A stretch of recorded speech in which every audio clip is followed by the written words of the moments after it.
सत साहेब, आज म हाम्रो शङ्कर भगतजीसँग भेट्न आएको छु। शङ्कर भगतजीसित केही यसो ज्ञान चर्चाहरू गरौँ भनेर उहाँलाई एउटा दुईवटा म प्रश्न राख्न चाहन्छु शङ्कर भगतजीलाई है त। सच्चा भगतजी, भगतजी सुन्नु न, अब यसो मिडियामा देख्न पाइन्छ कि यो जति पनि धर्मगुरुहरू हुनुहुन्छ नि, यो सन्त रामपालजी बाहेक अरू जति पनि धर्मगुरुहरू हुनुहुन्छ, उहाँहरूले चाहिँ भन्नुहुन्छ के भनेपछि सन्त रामपालजी महाराजले त ब्रह्मा विष्णु महेशको भक्ति छुडाउनुहुन्छ अरे, उहाँको भक्ति गर्न दिनुहुन्न, पूजा गर्न दिनुहुन्न भनेर। यस कुरामा चाहिँ कतिको सत्यता छ, मलाई यसो बताइदिनु न।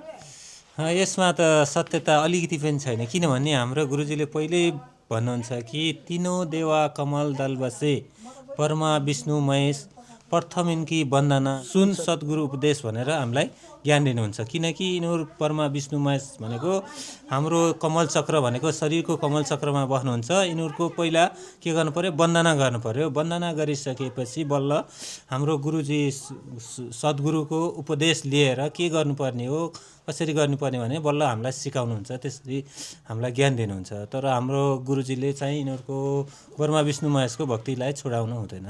मतलब यो जति पनि अरू धर्मगुरुहरूले भनेअनुसार सन्त रामपालजी महाराजले चाहिँ कुनै पनि दिन तीनों देवहरूको उस गर्ने भक्ति छुटाउनु चाहिँ भएको छैन, होइन? छैन। यो भनेको गलत प्रचार गर्नाले, गलत नजान्नाले, नगरेर पहिला कुरो त हाम्रो गुरुजीको सत्सङ्ग नसुन्नेहरूले मात्रै यस्तो चाहिँ अफवाह फैलाइरहेछन्। तर वास्तवमा भनेको सन्त रामपालजी महाराजले हाम्रै हिन्दू पुस्तकहरू, वेद, कुरान, बाइबल, यिनीहरू सबै धर्मग्रन्थहरूबाट निचोड निकालेर हामीलाई चाहिँ ज्ञान दिनुहुन्छ।